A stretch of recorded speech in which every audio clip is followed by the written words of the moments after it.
Guys, welcome to iTech world. तो आज हम शुरू करने जा रहे हैं एक नया सब्जेक्ट जिसका नाम है एनालॉग सर्किट और इसका जो सब्जेक्ट कोड है वो है BEC 402।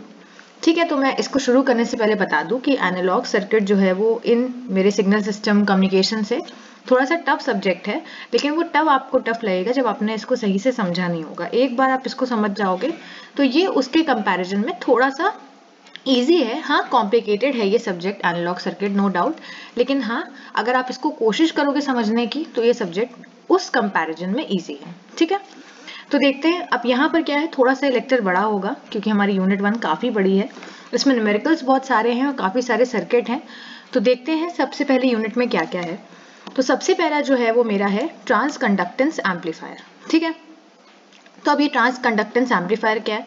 So transconductance amplifier is that amplifier in which input signal is voltage signal. तो आप लोग सबसे पहले ये डायग्राम देखो, ये डायग्राम आपको याद करना पड़ेगा, जहां पर एक साइड पे आपने इनपुट वोल्टेज दे रखा है VS, जिसको सोर्स वोल्टेज कह सकते हो। इस यहाँ पर एक मेरी रेजिस्टेंस है RS जो कि सोर्स रेजिस्टेंस है। यहाँ पर मेरा इनपुट रेजिस्टेंस है जिसके अलोंग एक Vin है, मतलब इनपुट वोल्टेज है। उसके बाद यहाँ पर एक करंट सोर्स है, ये GMVIN, ये आगे के जब देखेंगे तब समझ में आएगा। एक आउटपुट रेजिस्टेंस है और एक RL है, RL मतलब लोड रेजिस्टेंस। ठीक है, तो याद करने वाली बात क्या है, एक तो ये डायग्राम, दूसरा क्या है, दूसरा यहाँ पर याद करने वाली बात ये है कि ट्रांस कंडक्टेंस एम्पलीफायर में जो इनपुट सिग्नल होता है वो वोल्टेज सिग्नल होता है। ठीक है, मतलब आप इनपुट में क्या दोगे, वोल्टेज दोगे, और आउटपुट पे क्या मिलेगा, आपको करंट मिलेगा। ठीक, तो ये पहली बात हो गई। दूसरी, amplifier provides an output current which is proportional to the signal voltage. एक चीज और, वो जो मैंने बता ही दिया कि यहाँ पर करंट जो मिलेगा वो प्रोपोर्शनल होगा वोल्टेज के। कैसे होगा वो नीचे देखेंगे। एक और इम्पॉर्टेंट बात, जो आइडियल ट्रांस कंडक्टेंस एम्पलीफायर होता है उसमें इनपुट और आउटपुट रेजिस्टेंस इनफाइनाइट होती है, ये याद रखना, क्योंकि दूसरा वाला जो एम्पलीफायर होता है उसमें इसका जस्ट ऑपोजिट होता है। ठीक, तो हमारी रेजिस्टेंस इनपुट आउटपुट क्या है, इनफाइनाइट। तो उसको देखें जब, तो इसका मतलब Rn जो होगा वो RS से बहुत ज्यादा होगा, क्योंकि Rn क्या है, Rn इनफाइनाइट है। तो अगर ये बहुत ज्यादा होगा तो इस केस में इसको हम नेग्लिजिबल मान सकते हैं, है ना। तो उस केस में अगर ये यहाँ से हटा दिया जाए तो ये जो Vn होगा ये VS के इक्वल हो जाएगा, वही चीज यहाँ पर लिखी है, नियरली इक्वल होगा। ठीक, और क्योंकि and since R out tends to infinite, हमें पता है कि जो आउटपुट रेजिस्टेंस है वो भी इनफाइनाइट है, जिसकी वजह से जो लोड रेजिस्टेंस होगी, जो इस रेजिस्टर पे जो करंट बेसिकली जाएगा, IL जो होगा वही मेरा आउटपुट करंट भी हो जाएगा, और जो किसको इक्वल होगा, इस GMVIN के। ठीक है, क्यों होगा, क्योंकि इस पूरे यहाँ पर सर्किट में सिर्फ यही करंट फ्लो कर रहा है, इसीलिए ये इसके इक्वल हो जाएगा। ठीक, अब Vn की जगह हमें पता है हम VS रख सकते हैं, तो हमने यहाँ पर VS रख दिया। अब इतने पोर्शन और इसको हमने इक्वल किया तो हमें क्या मिला, G of M is equal to IL by VS। ये इंपॉर्टेंट है, ये याद रखना कि यहाँ पर जो GM होता है एक कांस्टेंट टर्म अभी के लिए समझ लो, जिसका वो इक्वल क्या होता है, वो मेरा आउटपुट का करंट अपॉन सोर्स वोल्टेज। ठीक, उसके बाद है if output resistance is infinite then output resistance is open circuit. अब एक चीज और, जैसे हमने देखा कि यहाँ पर जो आउटपुट रेजिस्टेंस है वो क्या है, वो इनफाइनाइट है, जिसकी वजह से ये जो आउटपुट रेजिस्टेंस होगा ये ओपन सर्किट हो जाएगा, तो यहाँ पर हमने शो नहीं किया है। ठीक, तो ये याद रखना। अब इसकी एप्लीकेशन क्या है, तो ये जो एप्लीकेशन इसकी होती है ये कुछ कुछ सिंपल एम्पलीफायर्स में काम आता है और बहुत सारे एक्टिव फिल्टर्स में भी इसका काम आता है। ठीक है, तो वोल्टेज गेन और वोल्टेज गेन सोर्स, अभी इसको याद मत करो, अभी हम लोग नीचे जब न्यूमेरिकल देखेंगे इसके ऊपर तब आप लोग को ज्यादा अच्छे समझ में आएगा। ठीक, तो ये मेरा ट्रांस कंडक्टेंस एम्पलीफायर है। दूसरा आता है ट्रांस रेजिस्टेंस एम्पलीफायर, इसका जस्ट उल्टा। इसका उल्टा क्यों, वहां पर हम क्या दे रहे थे, इनपुट पे वोल्टेज दे रहे थे, यहाँ पर हम इनपुट पे करंट देंगे, वहां आउटपुट पे करंट मिल रहा था, यहाँ आउटपुट पे वोल्टेज मिलेगा। ठीक, बाकी यहाँ रिप्रेजेंटेशन थोड़ा चेंज हो जाता है, जैसे वहां पर GMVIN था, यहाँ पर R आ गया है, क्योंकि वहां ट्रांस कंडक्टेंस की बात कर रहे थे। कंडक्टेंस को हम लोग बेसिकली इलेक्ट्रॉनिक्स में G से डिनोट करते हैं। ठीक है, और रेजिस्टेंस तो आप लोग को पता ही है कि R से डिनोट होता है। ठीक, तो वही चीज यहाँ पर लिखी है। मेन है यहाँ पर ये पॉइंट कि जो आउटपुट और इनपुट रेजिस्टेंस होता है वो ट्रांस रेजिस्टेंस एम्पलीफायर के केस में 0 होता है। वहां क्या था, वहां इनफाइनाइट था। ठीक है, तो कंपेयर करके पढ़ोगे तो ज्यादा अच्छे से समझ में आएगा और कंफ्यूज नहीं होगे। ठीक, इसका मतलब ये जो इनपुट रेजिस्टेंस है ये 0 होगा, तो ऑब्वियस सी बात है कि इसकी वैल्यू इससे तो ज्यादा ही होगी, तो वो चीज हमने यहाँ लिखी है। उस केस में क्या हो जाएगा, उस केस में ये जो IS है ये मेरे IN के इक्वल होगा, जो इनपुट का करंट है उसके इक्वल, नियरली इक्वल। ठीक, उसके बाद वही चीज यहाँ पर भी होगी कि जो मेरा RL है उसकी वैल्यू क्या होगी, RL की वैल्यू ज्यादा होगी मेरे R आउट से, क्योंकि R आउट क्या है, R आउट तो 0 को टेंड कर रहा है। ठीक है, उस केस में ये जो V आउटपुट होगा ये क्या हो जाएगा, अब आप लोग को पता है कि वोल्टेज क्या होता है, IR, ओम्स लॉ। तो उस केस में जो वोल्टेज होगा वो इनपुट का करंट और RN मतलब इनपुट का वोल्टेज। ठीक, तो वो चीज हमें यहाँ से मिल गई। अब यही चीज आप यहाँ पुट कर सकते हो यहाँ से कि RN is equal to V0 upon IN, तो यहाँ से आपको V0 बाय IS भी लिख सकते हैं। क्यों, क्योंकि IN IS के इक्वल है। तो यहाँ पर मेन वही है कि आपको इसका डायग्राम याद करना पड़ेगा, और जैसे मैंने बताया कि ये 0 होगा, तो 0 के केस में ये शॉर्ट सर्किट की तरह काम करेगा। इनफाइनाइट के केस में किसकी तरह काम कर रहा था, ओपन सर्किट की तरह। ठीक, और एक चीज और ध्यान रखना, यहाँ पर ये दोनों रेजिस्टेंस क्या है, सीरीज में है, तो इसका डायग्राम बहुत जरूरी है, डायग्राम अच्छे से बनाना। और यहाँ ये दोनों पैरेलल में है, तो कुछ चीजें हैं उनको याद रखना। ठीक, इसका जस्ट ऑपोजिट मेरा ट्रांस रेजिस्टेंस है, वो मैंने बता ही दिया। यहाँ पर ये दोनों पैरेलल में है, ऊपर वाले में ये दोनों सीरीज में थे। तो जैसे भी आप लोग उसका डायग्राम और ये जो इंपॉर्टेंट पॉइंट्स थे वो याद रखना। ठीक, फिर आता है मेरा बीजेटी। तो बीजेटी तो हम लोगों ने पढ़ा ही है, फर्स्ट ईयर में आप लोगों ने पढ़ा होगा, इलेक्ट्रॉनिक डिवाइसेस में पढ़ा होगा काफी डेप्थ में। वैसे भी आप लोग ईसी के स्टूडेंट्स हो तो बीजेटी तो सबसे ज्यादा इंपॉर्टेंट है आप लोगों के लिए। बीजेटी क्या है, बायपोलर जंक्शन ट्रांजिस्टर है, एक ट्रांजिस्टर है। अब एनालॉग में हमें बहुत डेप्थ में इसके नहीं जाना है, इसकी थ्योरी नहीं आने वाली पेपर में कि बेस क्या है, व्हाट इज एमिटर कलेक्टर, ऐसा नहीं आएगा। एक बस आप लोग को एक इंपॉर्टेंट इंट्रोडक्शन आना चाहिए। ठीक है, तो यहाँ पर कुछ बेसिक चीजें लिखी हैं कि ये 1947 में फाइंड किया गया था। इसमें 3 रीजन होते हैं, एमिटर, बेस, कलेक्टर। ठीक, उसके बाद ये करंट कंट्रोल डिवाइस होता है, बाइपोलर डिवाइस होता है, उसके बाद है कि minority carrier distribution is present और leakage current are adjusting. Important ये है जो मैंने टिक लगा रखा है कि temperature effect on the transistor is very large. BJT temperature sensitive device होता है और कट इन वोल्टेज इसमें प्रेजेंट होता है। तो ये जो बेसिक बातें हैं ये आप लोग खुद से पढ़ सकते हो, थ्योरी है, पेपर में आती नहीं है, अपनी नॉलेज के लिए पढ़ सकते हो। ठीक है, मेन यहाँ पर है ये चीज कि ये amplification of voltage as well as current के काम आता है। कभी कभी हो सकता है कि इसकी एप्लीकेशन पूछ ली जाए। टाइप्स ऑफ ट्रांजिस्टर्स क्या होते हैं हमें पता है, यूजेटी होता है, बीजेटी होता है। यूजेटी मतलब यूनिपोलर, सिर्फ एक करंट या फिर चार्ज कैरियर होगा, और दूसरे में माइनॉरिटी कैरियर भी होता है और मेजॉरिटी कैरियर भी होता है।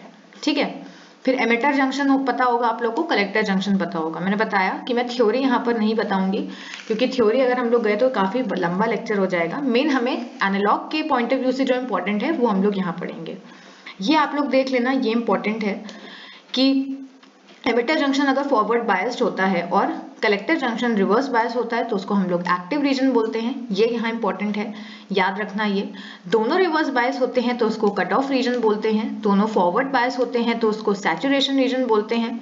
और एक्टिव का जस्ट उल्टा, मतलब ये रिवर्स बायस और ये फॉरवर्ड बायस तो उसको इनवर्स एक्टिव रीजन बोलते हैं। ठीक है, ये बेसिकली बताया गया है कि जो डायोड है इसको आप कैसे वोल्टेज और रेजिस्टेंस में कन्वर्ट कर सकते हो। तो अब ये क्योंकि मेरा ये पी साइड है और ये एन साइड है तो ये प्लस और माइनस का वोल्टेज सोर्स आ गया, साथ में मेरा रेजिस्टेंस आ गया। और उसी तरह से ये अगर एन साइड और ये पी साइड है तो इसका जस्ट उल्टा आएगा नहीं पेपर में, इसलिए टेंशन लेने वाली बात नहीं है। मेन चीज पे आते हैं। एक चीज और यहाँ पर जो उन्होंने बेसिक पढ़ा था, common base, common collector, common emitter, वो आप लोग देख लेना थ्योरी के पॉइंट ऑफ व्यू से। कभी कभी पेपर में आ जाता है, मोस्ट ऑफ द टाइम नहीं आता है, लेकिन अगर है कि सब कुछ पढ़ना है तो common base, common collector, common emitter की बस इनपुट और आउटपुट की कैरेक्टरिस्टिक, इतना आप लोग देख लेना। ठीक है, अब लोग मेन आते हैं एनालॉग के सिलेबस में। एनालॉग का सिलेबस यहाँ से शुरू होता है और ऊपर के जो ट्रांस कंडक्टेंस एम्पलीफायर और ट्रांस रेजिस्टेंस था वो। अब न्यूमेरिकल शुरू होने वाले हैं। तो इसमें क्या है, सबसे पहले हमें क्वेश्चन में पूछ सकते हैं कि हमें रीजन ऑफ ऑपरेशन बताना है। ठीक है, रीजन ऑफ ऑपरेशन का मतलब क्या है, जो भी हमने ऊपर देखा, saturation region, cut off region, active region, तो हमें बस यही होगा, हमें एक सर्किट डायग्राम मिलेगा और वहां हमें बताना होगा कि इसका रीजन ऑफ ऑपरेशन क्या है। ठीक है, तो इसमें उसमें कुछ स्टेप्स होते हैं, देखते हैं क्या।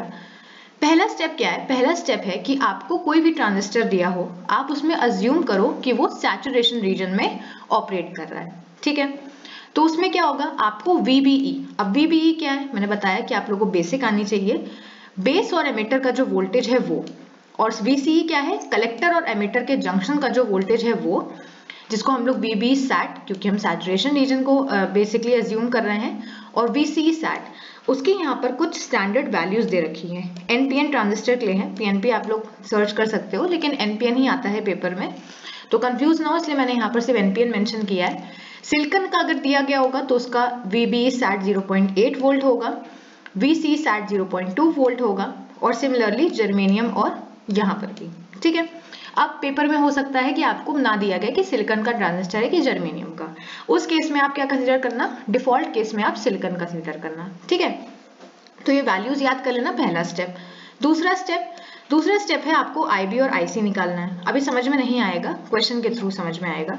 तीसरा स्टेप है आपको IB min निकालना है इस फॉर्मूले से, ठीक है। चौथा स्टेप है इंपॉर्टेंट, उसमें आपको कंपेयर करना है, किसको, IB को जो आपने सेकेंड स्टेप में निकाला, और IB मिनिमम को, ठीक है, हमने कंपेयर कर लिया। अब यहाँ केसेस बने हैं NPN के लिए और PNP के लिए। NPN में क्या होगा, अगर IB मेरा greater than equal to IB min आ जाता है, उस केस में ट्रांजिस्टर सैचुरेशन रीजन में होगा, ठीक है। अगर लेस आता है तो एक्टिव रीजन में, और अगर नेगेटिव आ जाता है तो उस केस में कट ऑफ रीजन में। इससे ज्यादा केस नहीं बनते हैं, यही तीनों केस बनते हैं, ठीक है। और PNP में जस्ट इसका ऑपोजिट हो जाता है, IB min वाला केस तो वही रहेगा, ये वाला केस भी वही रहेगा, बस यहाँ पर IB पॉजिटिव है तो ये कट ऑफ में चला जाता है, ठीक है। तो ये जो कंडीशंस हैं ये आप लोग याद रखना। अब हम लोग आते हैं मेन न्यूमेरिकल पे। तो ये हमें कुछ सर्किट डायग्राम मिला हुआ है, कोई भी सर्किट मिले आपको सबसे पहले क्या करना है, आपका सबसे पहला काम है प्लस माइनस VBE। क्यों VBE, ये मेरा बेस है ना, ये मेरा एमिटर है, ये जो एरो है इसको हम लोग एमिटर बोलते हैं, ठीक है। ये एरो बाहर की तरफ है मतलब NPN है, अंदर की तरफ होता तो PNP, ठीक। और ये मेरा VC, तो पहला काम आपका क्या होगा, वोल्टेज को मेंशन करना। तो हमने क्या किया, प्लस माइनस VB मेंशन किया, और यहाँ पर प्लस माइनस VC मेंशन किया, ठीक है। दूसरा काम करंट मेंशन करना, करंट, तो यहाँ पर ये बेस है तो यहाँ पर करंट IB जाएगा, यहाँ पर करंट IC जाएगा। फिर हमें क्या करना है, फिर हमें यहाँ पर KVL लगाना है। तो देखते हैं कैसे। पहला स्टेप हमें क्या करना है, पहला स्टेप हमें करना है assume transistor is in saturation region, जो मैंने ऊपर बताया, ठीक है। उससे क्या होगा, यहाँ पर अब देखो क्वेश्चन में कुछ लिखा नहीं है कि सिलिकॉन है किसका है, हमें नहीं पता, तो हमने क्या किया, हमने सिलिकॉन को अज्यूम कर लिया। ऊपर लिख दीजिएगा आप लोग कि हम सिलिकॉन को अज्यूम कर रहे हैं यहाँ पर। उसके अकॉर्डिंग VB सैट 0.8 आ गया और VC सैट 0.2 आ गया, ठीक है। अब आपको KVL लगाना पड़ेगा, तो ये चीज थोड़ी सी कॉम्प्लिकेटेड है, एक बार समझ जाओगे तो इजी है। देखो KVL कैसे लगाते हैं, KVL मैंने किसी भी डायरेक्शन में लगा सकते हो, आप चाहो तो ऐसे ऐसे लगा सकते हो, मैंने ऐसे ऐसे लगाया है। कैसे करेंगे, यहाँ से हम यहाँ चले, पहला साइन जो आएगा वो आपको लिखना है। जैसे यहाँ पर माइनस है ना, छोटा वाला जो डंडा होता है बैटरी का, ऐसे और ऐसे, अगर ऐसे बनाओ तो याद रखना कि ये माइनस होता है और ये प्लस होता है। सिंपल भाषा में जो बड़ा डंडा है वो प्लस, छोटा डंडा माइनस। तो हम लोग कहाँ से चल रहे हैं, माइनस से प्लस की तरफ, तो पहला क्या आया, माइनस आया, इसलिए यहाँ पर -5 लिखा है, ठीक है। प्लस लगाएंगे 50, याद रखना रजिस्टर के केस में हम प्लस कंसीडर कर रहे हैं, तो आप लोग भी प्लस ही लेना अगर ये फॉलो कर रहे हो तो प्लस 50K। अब K क्यों, क्योंकि यहाँ पर किलो ओम दे रखा है, तो K मत भूलना, बहुत बार हम लोग K भूल जाते हैं पर K मत भूलना। और इसके साथ साथ हमें बेसिकली क्या है, KVL लगा रहे हैं, मतलब वोल्टेज लगा रहे हैं, है ना। तो यहाँ तो वोल्टेज हो गया, इस रेजिस्टर के थ्रू वोल्टेज क्या होगा, आप लोग को पता है ओम्स लॉ में V = IR, है ना। तो रेजिस्टेंस तो हमने लिख दी, अब I क्या है, इस पे कौन सा करंट फ्लो करेगा, क्योंकि ये बेस से कनेक्टेड है इसलिए इस पे IB करंट फ्लो करेगा, तो वो हमने IB लिख दिया। फिर प्लस और माइनस, पहला साइन क्या आया, प्लस, तो VB लिख दिया, VB सैट लिख दिया क्योंकि सैचुरेशन में अज्यूम किया है, ठीक है, = 0। इसको सॉल्व कर लेना, आंसर्स का याद रखना, इसकी बेसिकली यूनिट याद रखना, मिली एम्पियर कब होता है, माइक्रो एम्पियर कब होता है, ये चीज याद रखना। बता देती हूँ मैं, देखो इसको इससे माइनस करेंगे, जब डिवाइड करेंगे तो 0.084 आएगा, ठीक है। और ये K है, K का मतलब क्या होता है, K का मतलब होता है 10⁻³ है ना। इसको जब आप लोग ऊपर ले जाओगे तो ये मिली एम्पियर बन जाता है, मिली का मतलब होता है 10⁻³ -3। तो इसकी वैल्यू को इंपॉर्टेंटली याद रखना, कोशिश करना कि अपने आंसर को मिली एम्पियर में बेसिकली रिप्रेजेंट करो। ठीक है, तो हमने इनपुट पे लगा दिया अपना केवीएल। अब हम आउटपुट पे लगाएंगे। तो आउटपुट पे लगाया तो कैसे होगा, यहां से चले तो माइनस से प्लस, पहला साइन क्या है माइनस, तो -10 लिख दिया। फिर क्या लिखा, +3 के IC, तो IC लिख दिया क्योंकि ये कलेक्टर से कनेक्टेड है इसलिए इस पे कलेक्टर का करंट जाएगा। ठीक, फिर +-VC, तो यहाँ पर +VC। सॉल्व किया तो ये वैल्यू मिली, तो सेकेंड स्टेप हमें मिल गया। ठीक है, थर्ड स्टेप में क्या था, मैंने बताया था IB min निकालना है। IB min कैसे निकालेंगे, IC sat अपॉन बीटा। अब IC sat क्या होगा, ये जो हमने निकाला है। ठीक है, और बीटा हमें क्वेश्चन में मिला हुआ है तो बीटा यहाँ रख देंगे, ना मिला हो तो 100 अज्यूम कर लेना। ठीक है, तो वो चीज यहाँ करी, हमें IB min हो गया। अब क्वेश्चन ऑलमोस्ट खत्म है।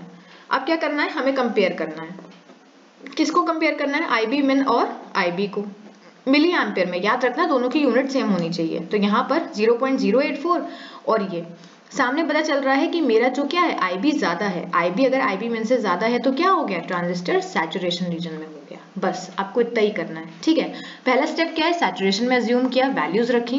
दूसरा स्टेप क्या है मेरा, इनपुट पे केवीएल लगाया, आउटपुट पे केवीएल लगाया, वैल्यूज निकाली। तीसरा स्टेप क्या है, IB min निकाला। चौथा स्टेप क्या है, कंपेयर किया। ठीक, ये मेरा न्यूमेरिकल कंप्लीट हो गया, इजी है ये। अब है मेरा एक इंपॉर्टेंट न्यूमेरिकल, यहाँ पर हमें क्या निकालना है, हमें ऑपरेटिंग पॉइंट निकालना है। तो ऑपरेटिंग पॉइंट का भी सवाल बहुत ज्यादा पेपर में आता है, देखते हैं कैसे होगा। वही स्टेप है, रीजन ऑफ ऑपरेशन सब कुछ। सबसे पहला स्टेप क्या था, सैचुरेशन में कंसीडर करना है, कर लिया, वैल्यूज रख ली। यहाँ भी कुछ मेंशन नहीं है तो हमने क्या किया, हमने सिलिकॉन मान लिया। दूसरा स्टेप क्या है, केवीएल लगाया। जिसको नहीं आया समझ में वो एक बार फिर समझ लो। यहां से यहां हमने केवीएल लगाया, माइनस से प्लस -5 प्लस IB 50 के प्लस VBE प्लस 2 के IE। अब ये IE क्यों है, क्योंकि यहाँ पर रेजिस्टेंस कनेक्ट था तो ये IC था, यहाँ पर कनेक्ट था बेस पे तो ये IB था, एमिटर के साइड कनेक्ट है तो ये क्या होगा, IE होगा। ठीक, अब बेसिक हमारी BJT की कि एमिटर का करंट क्या होता है, IB प्लस IC। तो वो चीज आपने यहाँ पर रख दी, सॉल्व किया, एक इक्वेशन मिली। ठीक है, पहली इक्वेशन मिल गई। ये इंपॉर्टेंट जो बेसिक चीजें हैं वो याद रखना कि एमिटर का जो करंट होता है वो base current plus collector current होता है। ठीक है, दूसरे पे लगाएंगे, दूसरे पे भी सेम लगेगा, -10 प्लस 3 के IC plus VCE plus 2 IE। फिर वही रखेंगे, IE की जगह IB plus IC, second equation मिलेगी। नॉर्मल सॉल्व कर सकते हो दोनों इक्वेशन को तो कर लो, नहीं सॉल्व कर सकते तो कैलकुलेटर के थ्रू कर लो। कैलकुलेटर के जब सॉल्व करेंगे तो IC मिल जाएगा, IB मिल जाएगा। फिर तीसरे स्टेप में सेम करना है, IB मिनिमम निकालना है। फिर क्या करना है, फिर हमें कंपेयर करना है। अब यहाँ देखो, यहाँ जब हमने कंपेयर किया तो हमने देखा कि IB min से ज्यादा नहीं है। देखो IB क्या है 0.0195 और IB क्या है 0.00546। तो IB छोटा है, IB min बड़ा है, तो उस केस में सैचुरेशन में नहीं होगा। अब क्या करना है, अब ये सैचुरेशन में नहीं है तो ये एक्टिव रीजन में है। इक्वल होता तो कट ऑफ, सॉरी नेगेटिव होता तो कट ऑफ होता है ना, नेगेटिव का तो कोई केस ही नहीं है। बेसिकली क्या है यहाँ पर, लेस देन है, तो ये एक्टिव रीजन में हो गया। ठीक है, तो ये लिख देना कि एक्टिव रीजन में है। पहला पार्ट तो निकल आया। अब आता है ऑपरेटिंग पॉइंट, जो मोस्ट इंपॉर्टेंट है। ऑपरेटिंग पॉइंट पे क्वेश्चन बहुत ज्यादा आता है, याद रखना। ऑपरेटिंग पॉइंट क्या होता है, IC, VCE, कलेक्टर करंट और कलेक्टर एमिटर वोल्टेज। ठीक है, एक और बात, एक्टिव रीजन में जो VBE है वो 0.7 हो जाता है, ये भी याद रखना, ये भी इंपॉर्टेंट है। तो ये दोनों चीजें याद रखना, तभी मैंने रेड पेन से लिखी है। ये इसका ऑपरेटिंग पॉइंट हो गया और ये क्या हो गया, ये एक्टिव रीजन में VBE की वैल्यू 0.7। फिर क्या करोगे, फिर से KVL लगाओगे। उसके बाद हाँ एक और चीज, यहाँ पर तो यहाँ तक तो हमने KVL लगा रहे थे, ऊपर भी, ये भी हमें पता है। ये चीज और कि एक्टिव रीजन में IC की वैल्यू क्या हो जाती है, बीटा IB। ये याद करने वाली चीजें हैं, ये फॉर्मूला याद करना। IC क्या होता है, बीटा IB। ठीक है, और IE क्या होता है, 1 प्लस बीटा IB। तो ये याद रखना कि मेरा जो IC है वो भी बेस पे डिपेंड कर रहा है, बेस के करंट पे, और एमिटर करंट भी मेरे बेस के करंट पे डिपेंड कर रहा है। ठीक है, तो यहां से हमने एमिटर की वैल्यू निकाली, एमिटर करंट की। 1 प्लस बीटा क्या होगा, 100 हमें बीटा दे रखा था, तो 1 प्लस 100 101 IB। तो वो चीज हमने यहाँ पर बेसिकली यूज करके यहाँ पर सब्स्टिट्यूट कर दी, तो हमें क्या मिला, ये वैल्यू मिल गई IB के करस्पॉन्डिंग। ठीक है, वो चीज हमने यहाँ पर लिख दी। तो ये दोनों वैल्यू बहुत इंपॉर्टेंट है, IC is equals to beta IB, IE is equals to 1 plus beta IB, और एक्टिव रीजन में VB की वैल्यू 0.7, ऑपरेटिंग पॉइंट क्या होता है IC, VC। ठीक है, वो चीज हमने यहाँ पर मेंशन कर दी। अब इस रिलेशन को यूज करके हमें IB तो पता ही चल गया, तो हमने IC निकाल दिया। फिर हमने दूसरा लूप में लगाया, जैसे हम ऊपर लगा रहे थे वैसे ही हमें यहाँ पर करना है, हमें VC मिल गया।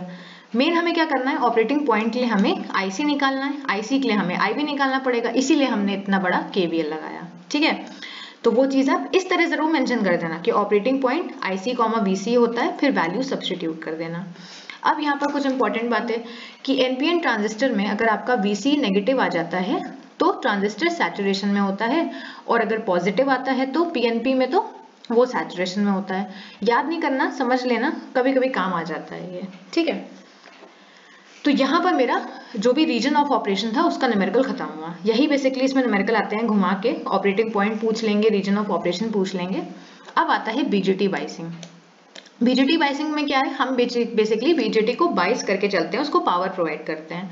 तो BJT बाइसिंग में 3 सर्किट आते हैं। तो ये सर्किट मैंने बताया ना कि एनालॉग पूरा सर्किट का ही सब्जेक्ट है, तो इसमें सर्किट याद करना बहुत जरूरी है। बेसिकली सर्किट याद नहीं, सर्किट को पहचानना बहुत जरूरी है कि कौन सा सर्किट है, फिक्स्ड बाइसिंग है, कलेक्टर टू बेस बाइसिंग है, या फिर सेल्फ बाइसिंग है। तो देखते हैं फिक्स्ड बायस सर्किट। ये है मेरा डायग्राम फिक्स्ड बायस सर्किट का, जहां पर एक बेसिकली BJT है। ठीक है, उसका एमिटर यहाँ पर ग्राउंडेड कर रखा है, जरूरी नहीं कि हमेशा ग्राउंडेड हो। यहाँ पर मेरा एक कलेक्टर पे एक रेजिस्टेंस लगा रखी है, एक बेस से कनेक्टेड है, कुछ कैपेसिटर लगा रखे हैं। ठीक है, और ये VCC है। VCC क्या है, बाइसिंग सप्लाई वोल्टेज। बेसिकली हम इससे अपने BJT को बायस कर रहे हैं। ठीक है, RB मैंने बता ही दिया, RC बता दिया। ठीक है, अब आता है मेरा ये है मेरा डायग्राम पूरा किसका, फिक्स बाइसिंग का। तो इसमें क्या करना है, हमें सबसे पहले आपको क्या करना है, यहाँ पर आपको कैपेसिटर को उड़ा देना है। कैपेसिटर आपको आपके किसी काम का नहीं, आपको कैपेसिटर हटा देना है। ठीक है, तो ये हमारा सर्किट बन के आ गया। अब फिर वही करना है जो मैंने बताया आपको, पूरे इसमें सिर्फ KVL ही KVL लगाना है, वो भी इनपुट पे, आउटपुट पे, और वैल्यूज निकालती चलनी है। ठीक, एक इंपॉर्टेंट बात, बहुत से केसेस में ऐसा होता है कि यहाँ पर आपको प्लस माइनस मेंशन नहीं होगा पेपर में, तो ईज के लिए अपने याद रखना कि जब भी अगर प्लस VCC यहाँ पर मेंशन हो, है ना, तो आप यहाँ माइनस VCC कर देना। या फिर ऐसे भी समझ सकते हो कि अगर ये VCC लिखा है तो ये कुछ ऐसा होगा, माइनस और ये होगा प्लस। ठीक है ना, तो अगर ऐसे चलोगे तो माइनस साइन पहले आ रहा है, इसलिए यहाँ माइनस VCC, जैसे भी समझना हो। तो हमने KVL लगाना है। फिर यहाँ पर क्या लगेगा, IB RB लिख दिया, फिर प्लस माइनस BB लिख दिया, IB की वैल्यू आ गई। ठीक है, दूसरे स्टेप में यहाँ भी वही करना है, minus VCC plus IC RC plus VCE is equals to 0, IC की वैल्यू लिख दी। अब एक चीज और, यहाँ पर देखो, यहाँ पर क्या है कि ये एमिटर जो है वो ग्राउंडेड है, जिसकी वजह से जो एमिटर वोल्टेज है वो 0 हो जाता है। तो ये भी चीज इंपॉर्टेंट है कि जो VBE है, मतलब जो मेरा बेस और एमिटर का जो जंक्शन बन रहा है उसका जो वोल्टेज है वो किसके इक्वल होता है, वो इक्वल होता है VB माइनस V, मतलब सबके इंडिविजुअल वोल्टेज के इक्वल। सपोज करो कि अगर VCE दे रखा है तो सोचो ये किसके इक्वल होगा, ये इक्वल होगा VC माइनस VE। ठीक है, उसी तरह से VB किसका इक्वल होगा, VB माइनस VE। लेकिन हमारे डायग्राम में हमने देखा कि जो एमिटर वोल्टेज है वो 0 है, इसी वजह से VBE VB के इक्वल है और VCE VC के इक्वल है। इस पे क्वेश्चन करते हैं। क्वेश्चन है मेरा ये, क्या करना है हमें, बेसिकली इस पे ऐसे मत करना, डायरेक्टली मत लगाना, कैपेसिटर्स हटा के एक डायग्राम बनाना, उसके बाद उस पे KVL लगाना। ठीक है, अब KVL लगाते हैं। यहाँ पे क्या आएगा, -12 प्लस IB RB 240 के RB, ठीक है, प्लस VBE, वैल्यू रखी, IB की वैल्यू निकाल दी। IC मैंने बताया था IC क्या होता है, बीटा IB, तो वो चीज आपने यहाँ पर रख दी, आपको IC मिल गया। ठीक है, उसके बाद अब यहाँ पर देखो, यहाँ पर क्या है, IC बीटा IB और I is equals to 1 plus beta IB, जो मैंने ऊपर बताया था कि ये चीजें यहाँ पर याद रखना। ठीक है, अब हमने दूसरे आउटपुट पे अपना KVL लगाया। आउटपुट पे KVL कैसे लगेगा, जैसे हम लगा रहे हैं, -12 plus IC RC plus VCE यहाँ पर इज इक्वल्स टू 0, तो यहाँ से हमें VCE मिल जाएगा, IC हमने निकाल ही लिया है। तो ये दोनों फॉर्मूले याद रखना। ना मेंशन हो एक्टिव रीजन तो भी याद रखना, क्योंकि बहुत बार एक्टिव रीजन मेंशन नहीं होता है, लेकिन कोई और बेसिकली तरीका नहीं बचता तो उस केस में आप ये लगा सकते हो। ठीक है, क्योंकि क्वेश्चन में कुछ बताया नहीं है कि सैचुरेशन है कि एक्टिव है, तो आप ये फॉर्मूला लगा सकते हो। ठीक है, तो हमने VC निकाल लिया। अब एमिटर को निकालना आसान है। एमिटर करंट हमें पता है, एमिटर करंट क्या होता है, IB प्लस IC। तो हमने IB प्लस IC करके एमिटर करंट निकाल लिया। VBE निकाल लिया, क्योंकि मैंने ऊपर क्या बताया था कि VBE यहाँ पर किसके इक्वल होगा, VB के इक्वल होगा, क्योंकि जो एमिटर का वोल्टेज है वो क्या है, वो 0 है, इसीलिए ये 0.7 के इक्वल हो गया और ये 6.83 के। अब जैसे क्वेश्चन में VBC पूछा जाए, मतलब बेस और कलेक्टर का वोल्टेज पूछा जाए, तो इन्हीं दोनों के तरीके से इंडिविजुअल वोल्टेज माइनस करना, मतलब VB माइनस VC। VB हमने निकाल लिया, VC हमें पता है, वैल्यू रख के आंसर। तो ये इसका क्वेश्चन हो गया फिक्स्ड बायस सर्किट का। दूसरा आता है collector to base bias circuit. इसमें क्या होता है, इसमें बेसिकली क्या करना, सबसे पहले तो कैपेसिटर को ओपन सर्किट कर देना और वहां से हटा देना। ठीक है, अब इसको समझने का तरीका क्या है, देखो collector to base bias circuit में एक चीज याद रखना, जैसे हम लोग ऊपर कर रहे थे, ऊपर एक चीज आप लोगों ने ध्यान दी होगी, यहाँ पर इस पे करंट क्या जा रहा था, इस पे करंट IC जा रहा था, है ना। लेकिन जब आपको कुछ ऐसा सर्किट मिले, ऐसा दिखता हुआ जिसमें यहाँ पर ये पॉइंट इससे कनेक्टेड है बेस से, तो याद रखना बहुत इंपॉर्टेंट है कि ऊपर का जो कलेक्टर का रेजिस्टेंस होगा उस पे IC करंट नहीं जाएगा, उस पे IB प्लस IC जाएगा, क्योंकि एक ये बेस का करंट और एक अपना कलेक्टर का खुद का करंट, तो इन दोनों का समेशन जाता है। ठीक है, तो बस यही चीज यहाँ पर सबसे अलग है, बाकी सारी चीजें वही हैं जो हम पहले लगा रहे थे। तो वही करना, हमें KVL लगाना है, minus VCC plus IB plus ICRC plus IBRB plus VB is equal to 0। Solve करेंगे, ये वैल्यूज याद रखना, मैंने बता ही दिया। सॉल्व करके ये हमें वैल्यू मिलेंगी। बेसिकली ये क्वेश्चन पे डिपेंड करता है कि आपको कौन सी वैल्यू दी हुई है, क्या चीज आपको सब्स्टिट्यूट करनी है। ठीक है, फिर यहाँ लगाओगे तो minus VCC plus IB ICRC plus VCE is equal to 0। Solve करोगे, IE की जगह IB प्लस IC रखोगे, फिर IE की जगह 1 प्लस बीटा RC अगर क्वेश्चन में दिया हो तो वो चीज आपको यहां से मिल गई। यहां भी आपका एमिटर का वोल्टेज 0 होगा, क्यों, क्योंकि यहां पर डायरेक्टली कनेक्टेड है इससे, ग्राउंड से। सपोज करो कि कुछ ऐसा होता, ऐसे यहाँ पर कुछ रेजिस्टेंस लगा होता, उस केस में 0 नहीं होता। ठीक है, उस केस में वो रेजिस्टेंस इंक्लूड होता, वो 0 नहीं होता। ठीक है, अब क्वेश्चन कर लेते हैं इसके ऊपर भी। Determine the Q point level IC and VC for the network. Q point level भी इंपॉर्टेंट है, याद रखना क्यू पॉइंट लेवल क्या होता है, IC और VCE की वैल्यू। ठीक है, जैसे हमने ऊपर देखा था ऑपरेटिंग पॉइंट, वही चीज यहाँ पर भी है। ठीक है, तो हम समझ गए कि ये क्या है, ये हमारा सेकेंड कैटेगरी का सर्किट है। वही करना है, बस याद क्या रखना है कि RC में कौन सा करंट जाएगा, IB और IC का समेशन।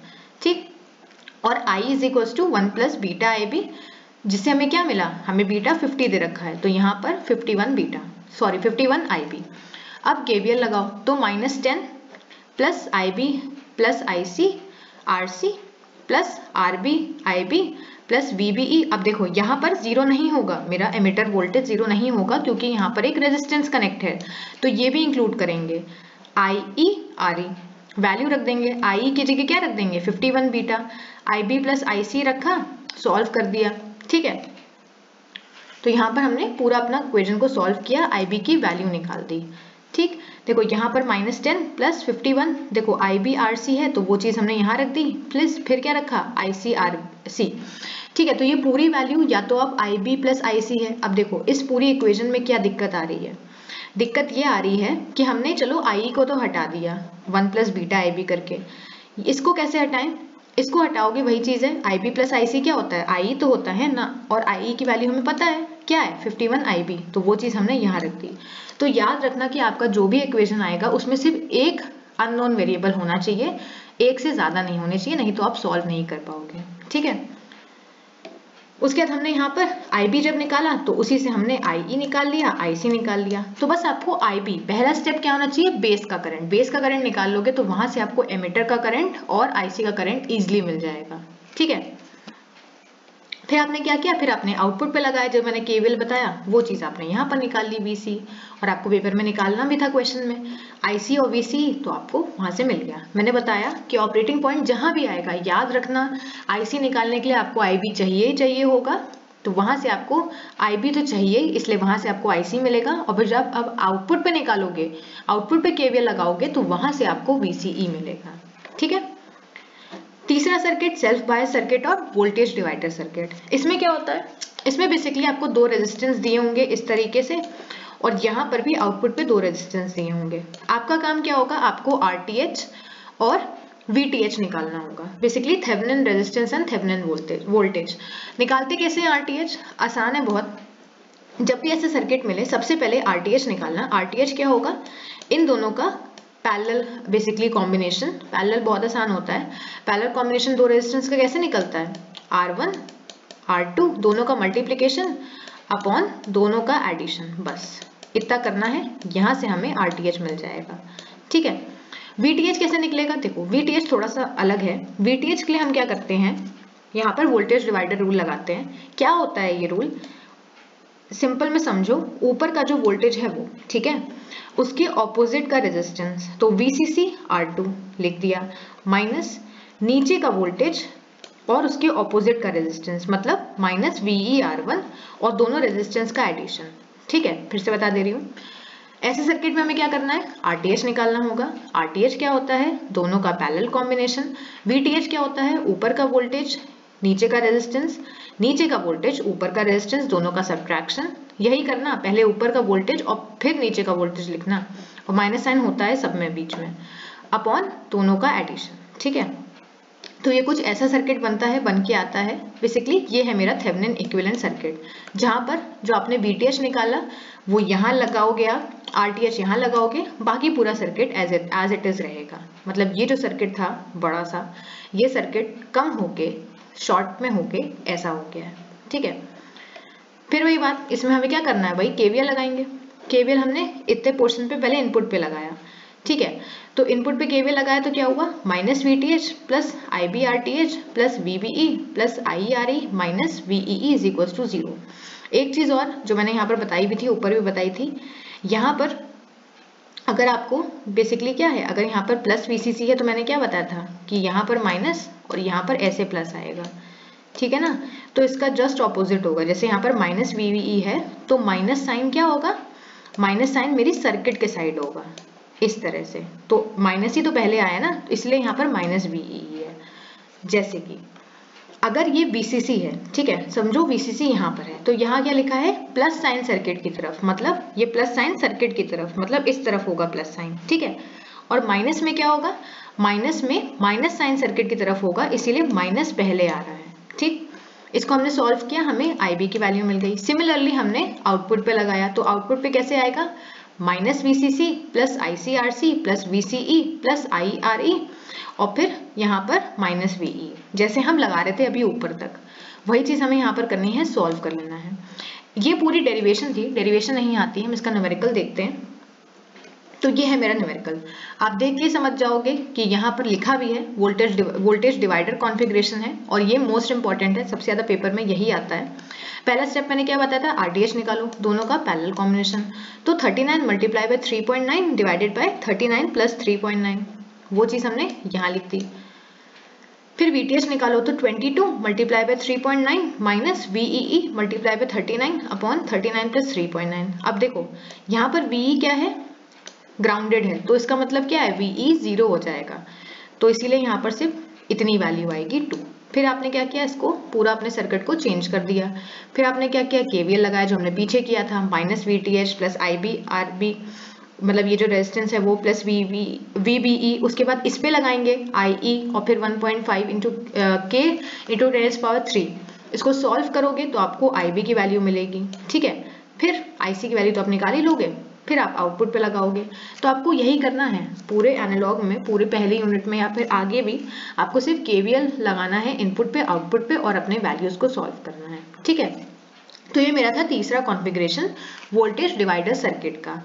अब आता है स्टेबिलिटी फैक्टर। तो स्टेबिलिटी फैक्टर इंपॉर्टेंट है, बहुत बार इससे थ्योरी क्वेश्चन आ जाता है कि स्टेबिलिटी फैक्टर को डिफाइन करिए, इसका थोड़ा सा डेरिवेशन बताइए, और बहुत बार ऐसा भी होता है कि हमने जो भी 3 कॉन्फ़िगरेशन ऊपर पढ़े उनका स्टेबिलिटी फैक्टर निकालने को आ जाए। तो देखते हैं स्टेबिलिटी फैक्टर क्या होता है। The stability of a system is a measure of the sensitivity of a network to variation in different parameter.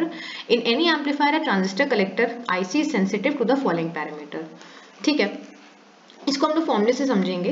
Stability factor is denoted by capital S. It is the rate of change of collector current with respect to the reverse saturation current. Basically जो मेरा collector current होता है वो कितना sensitive है, कितना stable है, उसी का मेजर जो है वो मेरा स्टेबिलिटी फैक्टर देता है, और इसको हम लोग कैपिटल एस से डिनोट करते हैं, और इसका फॉर्मूला होता है ये capital S is equals to del of IC by del of ICO. ICO क्या है? Reverse saturation current. ठीक है, अब हो सकता है इसकी डेरिवेशन पूछ ली जाए, और एग्जाम में बहुत बार ये इक्वेशन नहीं याद रहती है, भूल जाते हैं हम लोग। आइए तो हमें पता है I C is equals to beta I B, लेकिन +1 + बीटा आई सी ओ ये बहुत बार भूल जाते हैं, क्योंकि ऐसी सिमिलर इक्वेशन आप लोग को आगे भी मिलेगी। तो मेरा ये रिकमेंडेशन रहेगा कि इस इक्वेशन को आप लोग याद कर लेना। ठीक है, अब हमें क्या चाहिए? हमें चाहिए डेल आईसी बाय आईसीओ, मतलब इस इक्वेशन को हमें आईसीओ के रिस्पेक्ट में क्या करना पड़ेगा? हमें इसको डिफरेंशिएट करना पड़ेगा, सॉरी आईसी के रिस्पेक्ट में डिफरेंशिएट करना पड़ेगा। ठीक है, तो करते हैं। तो आईसी के रिस्पेक्ट में ये क्या आएगा? ये तो 1 आ जाएगा। ये क्या आएगा? Del I B by del IC आ जाएगा। ठीक है, ये क्या आएगा? Del ICO by IC. अब हमें क्या करना है? हमें रेशियो चाहिए आईसी बाय आईसीओ का, तो हमें इसका रेसिप्रोकल चाहिए, तो इसको सॉल्व कर लेते हैं। ये चीज मेरे डिवाइड में चली जाएगी। उसके बाद क्या करना है? उसके बाद इसको रेसिप्रोकल, इसको जस्ट पलट देना है, तो हमने पलट दिया। तो ये हमारा स्टेबिलिटी फैक्टर का फॉर्मूला बना। क्या है? S is equals to 1 + beta upon 1 - beta del I B by del I C. ठीक है, तो अब यहाँ पर हमें डेरिवेशन मिल गई स्टेबिलिटी फैक्टर की। तो हो सकता है कि ये आ जाए पेपर में, तो आप लोग उसको अच्छे से समझ लेना। ठीक है, अब आता है प्रोसेस टू फाइंड स्टेबिलिटी। अब क्वेश्चन के थ्रू समझते हैं। बेसिकली जो हमने 3 सर्किट पढ़े उसमें स्टेबिलिटी निकालेंगे। पहला स्टेप क्या होगा? आईबी की वैल्यू निकालना। उसके बाद उसको डिफरेंशिएट करेंगे आईसी के रिस्पेक्ट में और इसमें रख देंगे, क्योंकि इसमें हमें बीटा तो पता ही होगा ना। हमें क्या निकालना है? हमें आईबी निकालना है। फिर आईसी के रिस्पेक्ट में इसको डिफरेंशिएट करके इस फॉर्मूले में रख देंगे। क्वेश्चन से समझते हैं। क्वेश्चन में क्या है? जैसे क्वेश्चन है मेरा फिक्स बायस सर्किट, जो अभी हमने ऊपर देख कर आए हैं। ठीक है, पहला स्टेप क्या है? मुझे आईबी निकालना है। आईबी कैसे निकलेगा? इनपुट पे केवीएल लगा लो। माइनस वीसीसी, यहाँ पर हमने केवीएल लगा लिया। ठीक है, तो क्या आया? Minus VCC plus IB RB plus VB is equal to 0। IB हमें मिल गया। ठीक, अब हमें क्या करना है? आईबी को आईसी के रिस्पेक्ट में डिफरेंशिएट करना है। तो अब सोचो इसको, अगर तुमने आईसी के रिस्पेक्ट में इसको डिफरेंशिएट किया तो इसकी वैल्यू क्या आएगी? इस पूरी इक्वेशन में आपको कहीं आईसी दिख रहा है? नहीं दिख रहा है ना। इसका मतलब क्या है? इसका डिफरेंशिएशन 0 आएगा। तब तो और आसान हो गया। 0 आएगा तो क्या इस फॉर्मूले में रखो, S is equal to 1 + beta upon 1 - beta multiply by 0। तो यहाँ से हमें क्या मिलेगा? यहाँ से हमें 1 + बीटा मिलेगा। चाहो तो याद कर सकते हो, फिक्स बायस सर्किट का स्टेबिलिटी फैक्टर 1 + बीटा होता है। ठीक, अब वही चीज है, अगर एमिटर रेजिस्टेंस कनेक्ट हो गया इसी सर्किट में तो यहाँ पर ये 0 नहीं आएगा। यहाँ पर इसकी वैल्यू थोड़ी सी अलग आएगी। डिफरेंशिएट करके आप लोग इसको सॉल्व कर सकते हो। ठीक है, तो यहाँ पर 1 + बीटा और 1 - बीटा के केस में थोड़ा सा चेंज आएगा, वो आप लोग देख लेना। कुछ नहीं करना है, बस बेसिकली सॉल्व करना है, केवीएल लगाना है, आईबी की वैल्यू निकालनी है, और उसके बाद क्या करना है? उसके बाद उसको आईसी के रिस्पेक्ट में डिफरेंशिएट करके आंसर रख देना है। ठीक, इंपॉर्टेंट क्या है? ये वाला कलेक्टर टू बेस का स्टेबिलिटी फैक्टर। इसमें क्या करेंगे? वही चीज, केवीएल लगाओगे। लगाते हैं। Minus VCC plus IB plus ICRC. मैंने बोला ना, कलेक्टर टू बेस जहां भी दिखे आंख बंद करके याद रखना कि कलेक्टर के रेजिस्टेंस पे बेस और कलेक्टर दोनों के करंट का समेशन जाता है। ठीक है, आईबीआरबी प्लस वीबीई प्लस आईईआरई। सॉल्व किया, आईबी की वैल्यू मिल गई। अब क्या करेंगे? इसको आईसी के रिस्पेक्ट में डिफरेंशिएट करेंगे। तो ये तो पूरा टर्म मेरा 0 हो गया, क्योंकि यहाँ पर कहीं आईसी दिख नहीं रहा है। इसमें करते हैं तो यहाँ पे क्या मिलेगा? RC plus RE upon RC plus RB plus RE, और आईसी का क्या हो जाएगा? आईसी का डिफरेंशिएशन 1 हो जाएगा। अब ये जो बेसिक डिफरेंशिएशन है ये आप लोग को थोड़ा बहुत पढ़ना पड़ेगा, यहाँ पर अप्लाई हो जाता है बहुत बार। ठीक है, तो हमें ये वैल्यू मिली। अब फॉर्मूले में रख दो, तो 1 + beta upon 1 - beta del IB by del IC. तो ये पूरी वैल्यू यहाँ पर रख दो, आपको स्टेबिलिटी फैक्टर मिल गया। ठीक, फिर आता है सेल्फ बायस सर्किट या फिर वोल्टेज डिवाइडर कॉन्फ़िगरेशन। तो इसमें क्या करना पड़ेगा, अब इसमें थोड़ा सा अलग है, इसमें आपको पहले आरटीएच निकालना पड़ेगा, फिर वीटीएच निकालना पड़ेगा, तब आपको यहाँ पर केवीएल लगाना है। ठीक है, कैसे करेंगे ये चीज है। अब यहाँ पर याद रखना, बहुत बार ऐसा होता है कि हम लोग क्या करते हैं, हम लोग केवीएल यहाँ से लगाने लगते हैं इनपुट के लिए, यहाँ से नहीं लगाना, क्योंकि मेरा जो सेल्फ बायस सर्किट है उसका इनपुट का एरिया सिर्फ इतना है, सिर्फ ये डब्बा है, इसीलिए केवीएल सिर्फ इतने में ही लगाना। ठीक है, तो minus VTH plus IB RTH plus VBE plus IC IB RE is equal to 0। तो ये हमने यहाँ पर अपना केवीएल लगाकर IB की वैल्यू निकाली, उसके बाद इसको IC के रिस्पेक्ट में डिफरेंशिएट किया, तो ये हमें वैल्यू मिल गई। ठीक, तो बस आपको कुछ नहीं करना है, आपको अपना सर्किट देखा, स्टेबिलिटी फैक्टर पूछा गया है, पहले आइडेंटिफाई कर लो कौन सा कॉन्फ़िगरेशन है। अगर ये कॉन्फ़िगरेशन नहीं भी है, कोई नॉर्मल केस भी है, उस केस में भी आपको क्या करना है, IB निकालना है, उसको IC के रिस्पेक्ट में डिफरेंशिएट करना है, डिफरेंशिएट करने के बाद इस स्टेबिलिटी फैक्टर के फॉर्मूले में रख देना है बस। ठीक है, तो ये पूरा प्रोसीजर होता है स्टेबिलिटी फैक्टर निकालने का। अब आता है मेरा, हमने BJT खत्म कर दिया, अब आता है FET, फील्ड इफेक्ट ट्रांजिस्टर। तो कट इन वोल्टेज जो होता है वो मेरी बीजेटी में प्रेजेंट होता है, ऑफसेट वोल्टेज फेट में। वही चीज है, मैं यहाँ पर बेसिक नहीं पढ़ा सकती फेट का पूरा, कैसे उसके ऑपरेशन होते हैं, थ्योरी नहीं पूछी जाएगी यहाँ पर, चाहो तो आप लोग पढ़ सकते हो। Temperature effective of this device is 0, मतलब टेम्परेचर पे इफेक्ट नहीं करता है, जबकि बीजेटी इफेक्ट करता था, तो वो चीज आप लोग यहाँ से देख लेना। मेन हम लोग यहाँ पर आते हैं क्लासिफिकेशन ऑफ फेट पे, जो होता है जेफेट और मॉसफेट। ये भी नहीं पूछा जाता है, लेकिन हम लोग देख लेते हैं। जेफेट क्या है, 3 टर्मिनल डिवाइस, सोर्स, गेट और ड्रेन, जो हम यहाँ देखने वाले हैं। और फिर मॉसफेट होता है metal oxide semiconductor field effect transistor, जिसको हम लोग IGFET ये सब बोलते हैं। ठीक है, मेन यहाँ पर हम लोग देखते हैं, गेम थोड़ा सा इंपॉर्टेंट हो जाता है। पहला ट्रांजिस्टर क्या था, जेफेट, जो 1932 में बनाया गया था। बाइसिंग पढ़ते हैं, क्योंकि हमें एनालॉग में करना गया, न्यूमेरिकली पढ़ने हैं, तो इसकी बाइसिंग देखते हैं। जैसे बीजेटी में 3 कॉन्फ़िगरेशन थी बाइसिंग में, वैसे इसकी है, ऑलमोस्ट सेम है, बस नाम अलग है। जैसे वहां पर फिक्स्ड बायस था, यहाँ पर गेट बायस हो गया है। थोड़ा थोड़ा वहां पर वोल्टेज डिवाइडर था, यहाँ पर भी वोल्टेज डिवाइडर ही है। डिफरेंस क्या आ जाएगा, जैसे वहां पर बेस था, कलेक्टर था, एमिटर था, यहाँ पर गेट है, ड्रेन है और सोर्स है। ठीक है, तो ये वाला फॉर्मूला बहुत इंपॉर्टेंट है फेट से रिलेटेड। IDS is equal to IDSS 1 minus VGS upon VP, जो मुझे लगता है कि आप लोगों ने पढ़ा होगा।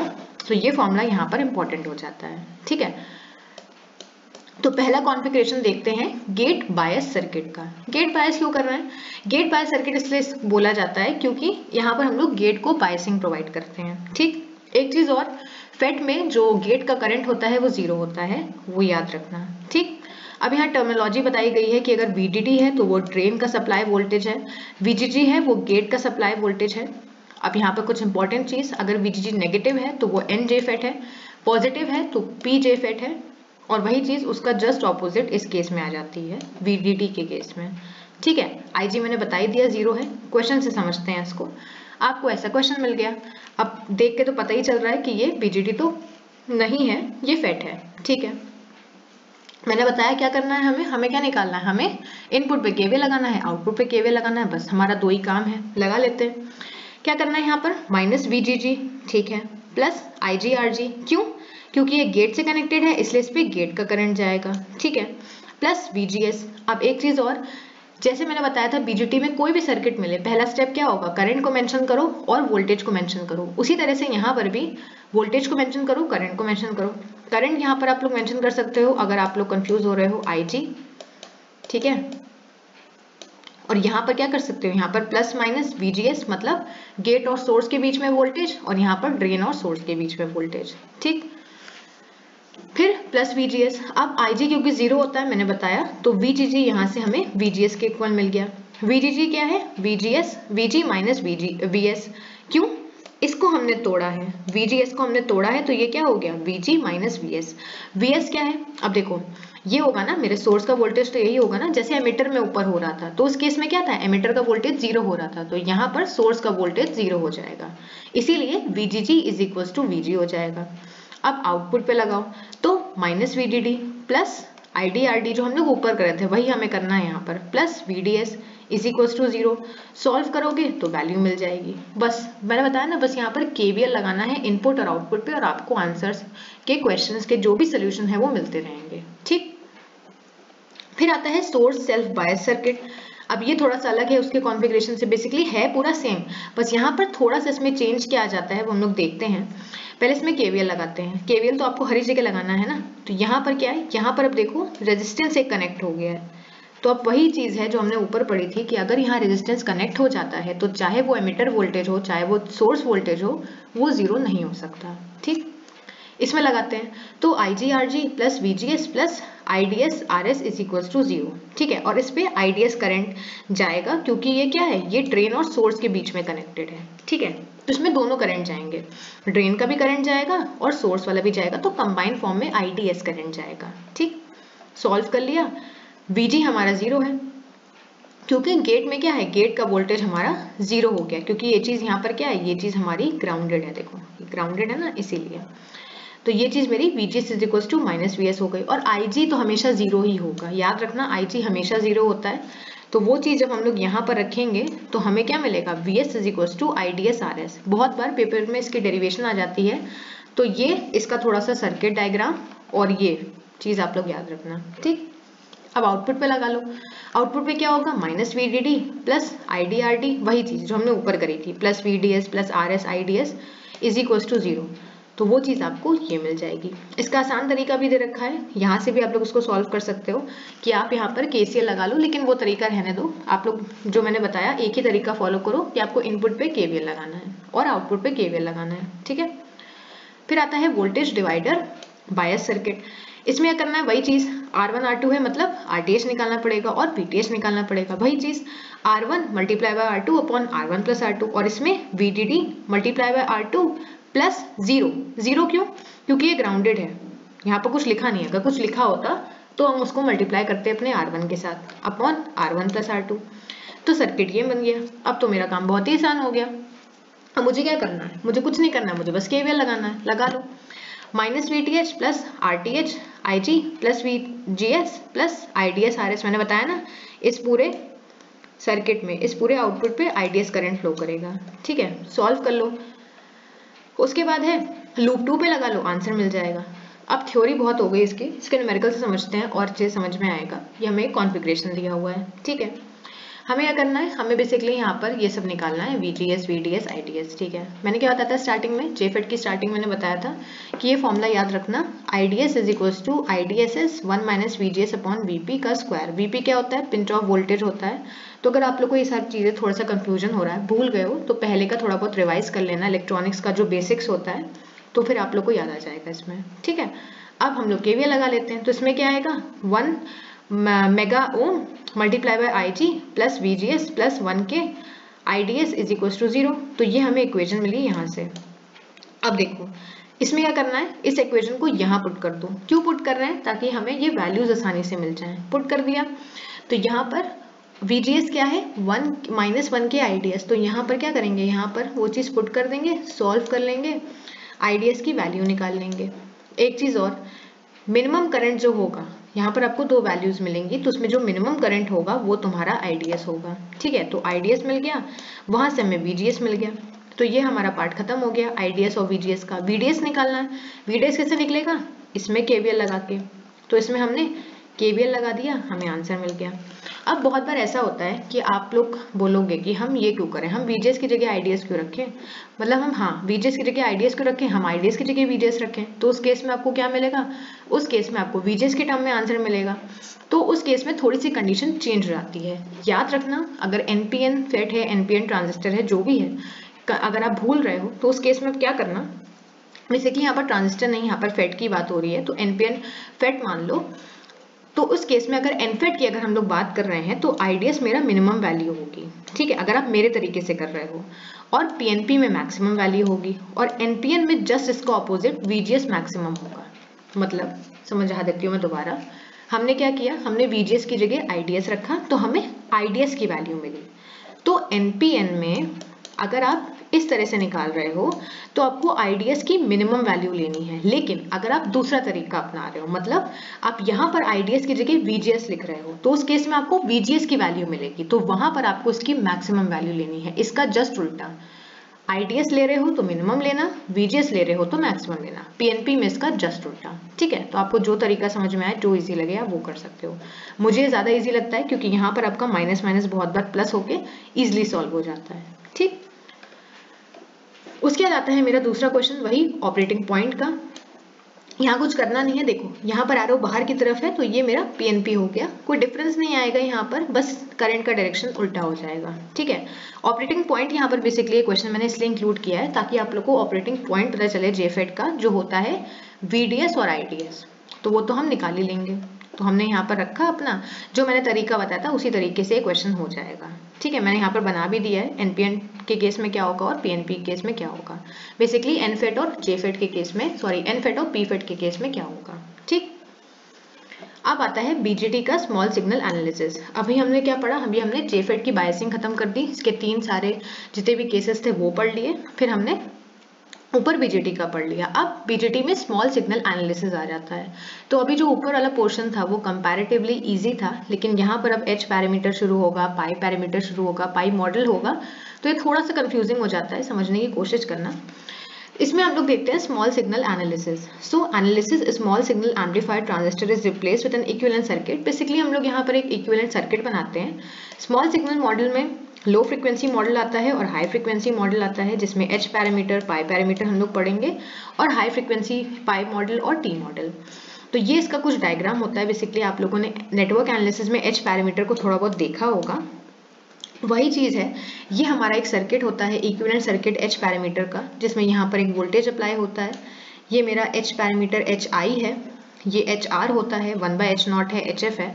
इसको बेसिकली हम लोग क्वेश्चन से समझते हैं। यहाँ पर ये भी देख लेते हैं, ठीक है, यहाँ से समझते हैं कॉमन एमिटर, क्योंकि पेपर में ये आता है, ऊपर की थ्योरी नहीं आती है। पेपर में पूछते हैं कॉमन एमिटर का आप लोग शो करो H पैरामीटर, तो ये आपका पूरा डायग्राम होता है कॉमन एमिटर का। अब कॉमन एमिटर हमें कैसे पता चलेगा कि ये कॉमन एमिटर है? देखो, कॉमन एमिटर ऐसे पता चलता है कि जो आपका इनपुट होगा वो एमिटर और बेस पे कनेक्ट होगा, ठीक है, और जो आउटपुट होगा वो कलेक्टर और बेस पे, सॉरी, कलेक्टर और एमिटर पे कनेक्ट होगा। तो जो भी चीज कॉमन होगी यहाँ पर वो चीज कॉमन एमिटर बनाएगी। जैसे, नहीं समझ में आया, ये हमारा एमिटर है, ठीक, ये हमारा बेस है, ये हमारा कलेक्टर है। इसका डायग्राम याद करना, इसमें मैं हेल्प नहीं कर सकती, इसका डायग्राम इंपॉर्टेंट है।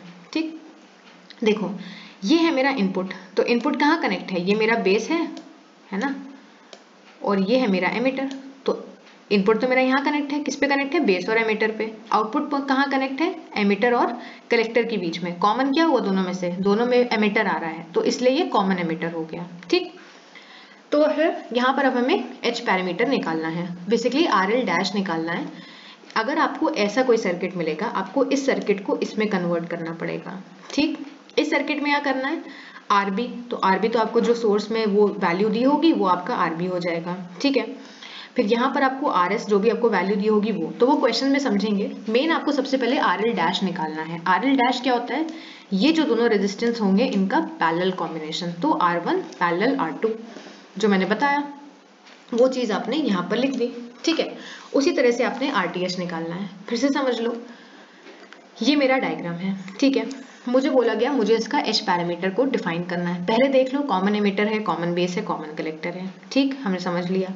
उसके बाद क्या निकालना है? RL डैश निकालना है और RTH निकालना है। RTH हमें पता है R1 R2 का पैरेलल कॉम्बिनेशन। बेसिकली क्या हो जाएगा तुम्हारा? RB क्या हो जाएगा? RL डैश क्या हो जाएगा? RL डैश हो जाएगा तुम्हारा इन दोनों का पैरेलल कॉम्बिनेशन। ठीक, क्या करना है हमें? RTH निकालना है, RL डैश निकालना है। RL डैश क्या है? RC और RL का पैरेलल कॉम्बिनेशन। ठीक, तो वो चीज जब आप निकाल लोगे, RL डैश निकाल लोगे अपना प्लस VI, तो आपको पता ही होगा, वो सारी वैल्यूज निकाल के यहाँ पुट कर दोगे। जब यहाँ पुट कर लोगे तो आपको कुछ ऐसा सर्किट मिलेगा। अब ये सर्किट आपको याद करना पड़ेगा, मैं इसमें हेल्प नहीं कर सकती, ये सर्किट इंपॉर्टेंट है, तो इसको समराइज कर लेना पूरा अच्छे से। इसको बना के 3-4 पे बनाओगे तो याद हो जाएगा। एक तरफ सोर्स वोल्टेज है, सोर्स रेजिस्टेंस है, RB लगा है, प्लस माइनस VI लगा हुआ है, IB बेस करंट है, उसके बाद HI लगा है, बेसिकली आपका H पैरामीटर है, यहाँ पर HF IB लगा हुआ है, और यहाँ पर RL डैश है जो हमने ऊपर निकाला। ठीक है, अब क्या करना है हमें? अब हमें 4 चीजें निकालनी है। 4 चीजें क्या? 4 चीजें में से पहली चीज जो है वो है करंट गेन।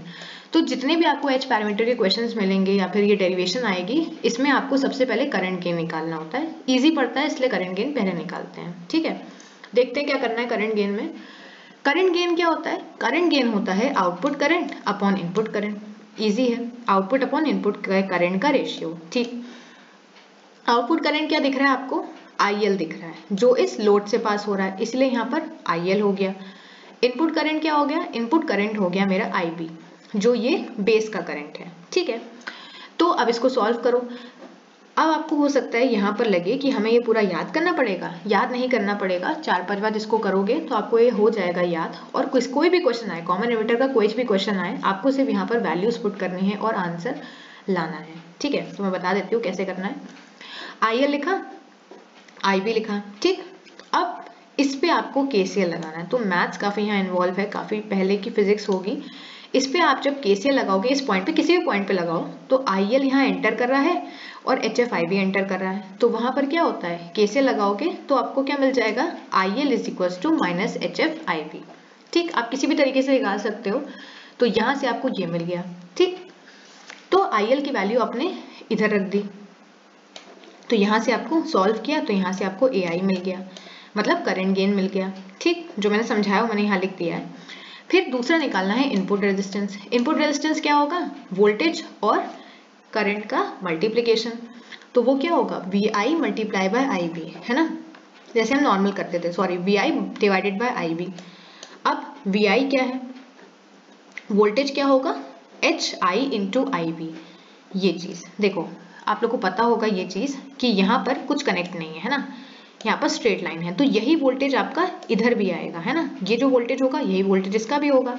अब सिंस ये एक रेजिस्टेंस ही है, तो उस केस में इसका वोल्टेज क्या होगा? हमारा ohms law, V is equals to IR। Current क्या जाएगा? IB। रेजिस्टेंस की वैल्यू क्या है? HI, इसीलिए यहाँ पर HI/IB है। वो वैल्यू आपने इस इक्वेशन में रख दी, सॉल्व किया, आपको इनपुट रेजिस्टेंस मिल गया, ठीक। वोल्टेज गेन, अब जैसे करंट गेन क्या था? Output current upon input current, वैसे ही वोल्टेज गेन क्या होगा? Output voltage upon input voltage, मतलब V0/VI। अब V0 देख लेते हैं, V0 क्या होगा? IL RL dash.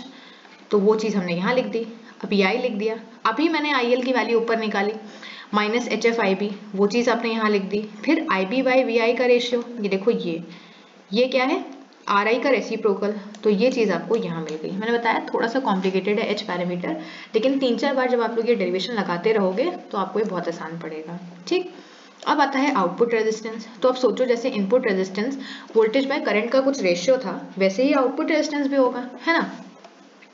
तो वही चीज हम निकाल लेते हैं, लेकिन ये थोड़ा सा अलग होता है आउटपुट रेजिस्टेंस। आउटपुट रेजिस्टेंस में अगर आपके सर्किट में कोई वोल्टेज सोर्स होगा तो उसको आपको शॉर्ट सर्किट करना पड़ेगा, करंट सोर्स और लोड को आपको ओपन सर्किट करना पड़ेगा, ठीक। तो देख लेते हैं इसको करके। यहाँ हमें क्या करना है? हमने इसको शॉर्ट सर्किट कर दिया, इसको ओपन सर्किट कर दिया। इस पे एक वोल्टेज मान लिया Vx, आप कुछ भी मानो, आपकी मर्जी, और एक करंट मान लिया, ओपन सर्किट करंट Ix, ठीक है। अब हम क्या करेंगे? हम इस पे KVL लगाएंगे पहले पे। तो हमने KVL लगाया था, हमें क्या मिला? IB RB डैश, ठीक। जो हमें RB डैश हमने ऊपर निकाला था, ये जो हम निकाल रहे थे ना यहाँ पर, वो चीज, ठीक है। ये जो हम ऊपर यहाँ पर थे वो RB बेसिकली, ठीक। उसके बाद यहाँ पर क्या आएगा? RB डैश, उसके बाद प्लस माइनस VI, तो एज इट इज रहेगा, ठीक। अब देखो, ये तुम्हारा सर्किट है, फिर से समझते हैं एक बार। क्या करना है? आउटपुट रेजिस्टेंस में वोल्टेज सोर्स को शॉर्ट सर्किट बनाना है, ठीक है। करंट सोर्स लोड रेजिस्टेंस को ओपन सर्किट, ये डायग्राम मिला।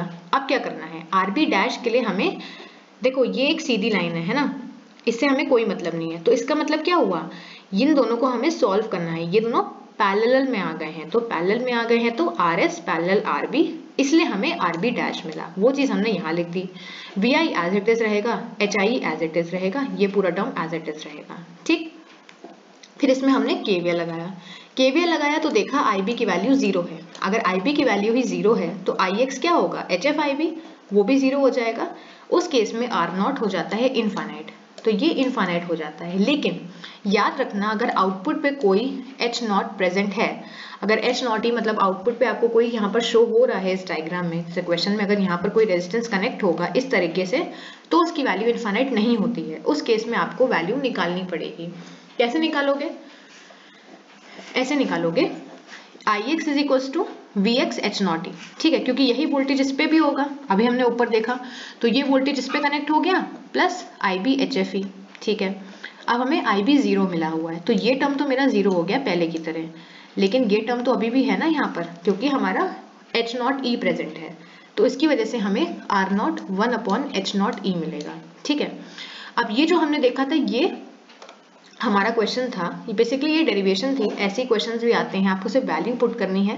तो ये बाईपास कैपेसिटर के साथ था, इसलिए यहाँ पर VE की जो वैल्यू थी, बेसिकली ये जो था ये मेरा 0 हो रहा था, है ना।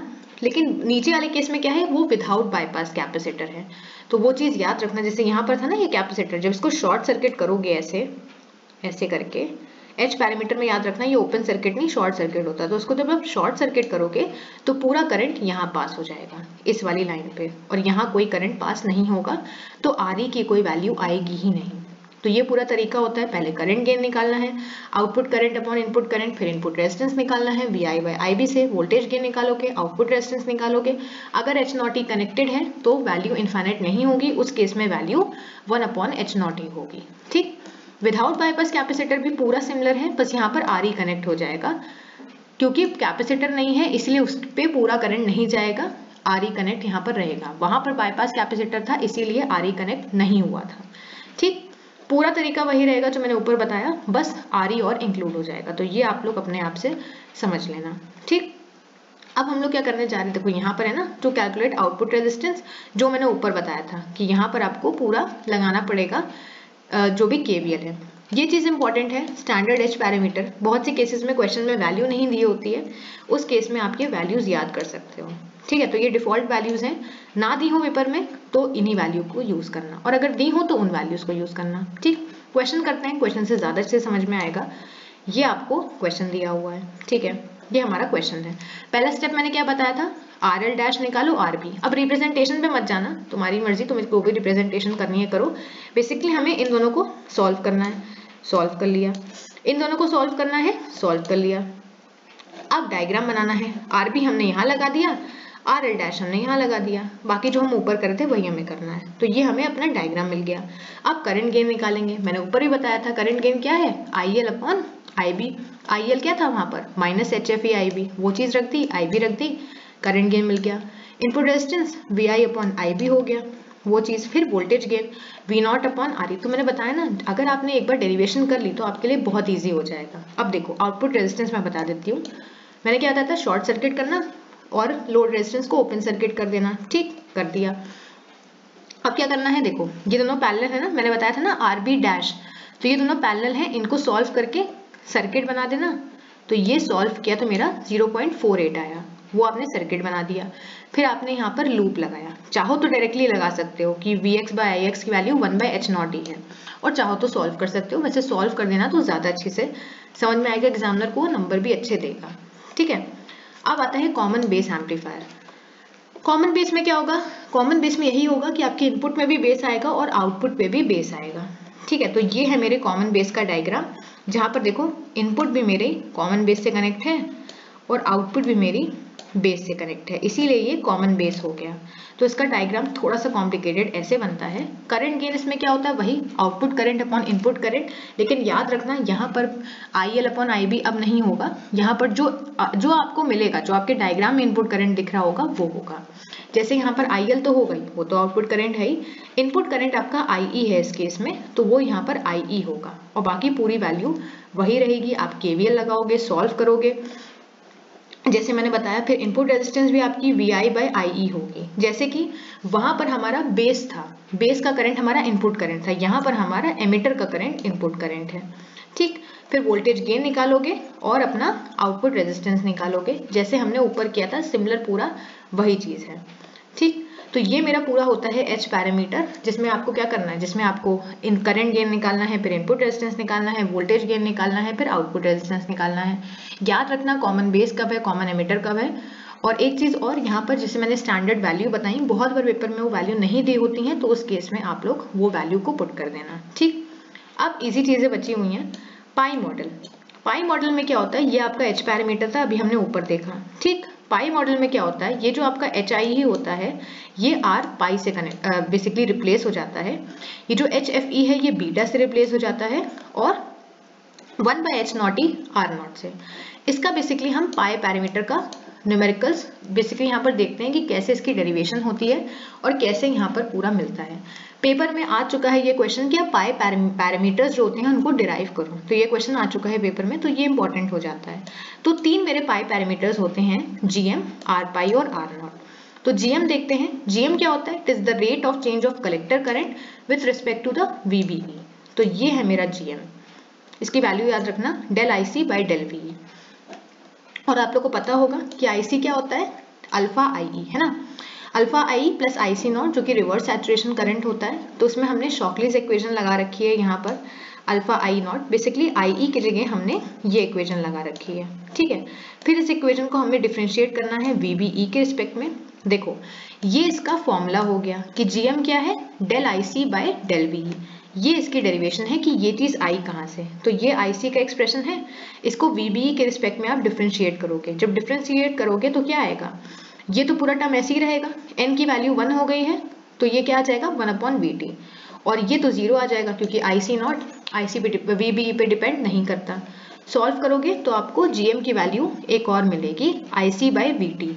वीटी क्या है, थर्मल वोल्टेज, ठीक है। तो ये दिया होगा क्वेश्चन में, अगर कैलकुलेट करने को आता है तो, आता नहीं है इसकी डेरिवेशन आती है, वो बोलते हैं derive and proof the pi model parameters, ठीक। तो ये पहला पैरामीटर हो गया। दूसरा है आर पाई। आर पाई क्या होता है, कॉमन एमिटर जो कॉन्फ़िगरेशन होती है उसमें it is the reciprocal of the input characteristic. तो मैंने बताया ना common emitter, common base, common collector पढ़ लेना, हो सकता है पेपर में आ जाए। तो उस केस में जो इनपुट कैरेक्टरिस्टिक होती है बीजेटी की, उसका रेसिप्रोकल जो होता है, उसके बेसिकली स्लोप का रेसिप्रोकल मेरा आर पाई होता है। तो इसका स्लोप क्या हो गया, आई बी बाई वीई, वीबीई, है ना। तो आर पाई क्या होगा, इसका उल्टा, मतलब वीबीई बाय आई बी। और फिर इसका ये प्रूफ दे रखा है, प्रूफ में क्या है, आर पाई क्या हो गया, वीबीई अपॉन आई बी, इतना पोर्शन मेरा आर पाई है ना।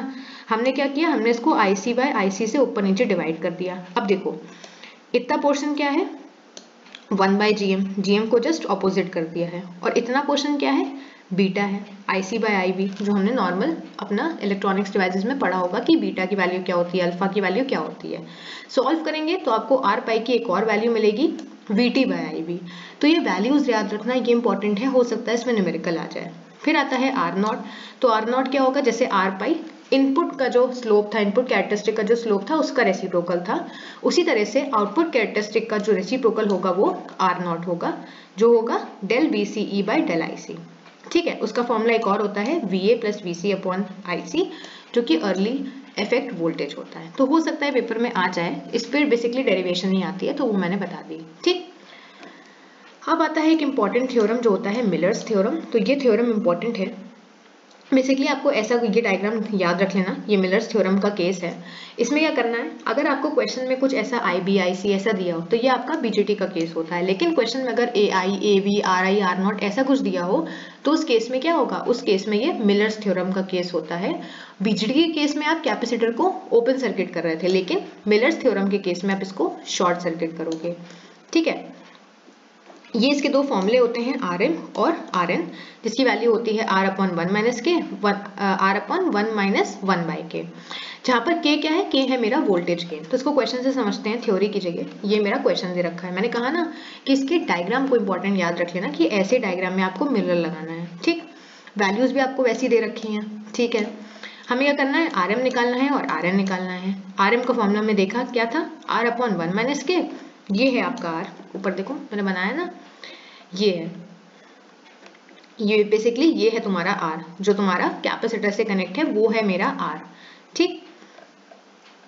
तो वो चीज हमें यहाँ लगानी है, तो वो हमने यहाँ क्या लिखा, आर अपॉन 1 माइनस के, आर अपॉन 1 माइनस 1 बाई के। तो बहुत बार जो के की वैल्यू होती है वो हम इसको 1 मान लेते हैं, तो उस केस में ये जो वैल्यू अप्रोक्सीमेटली आर हो जाती है ना।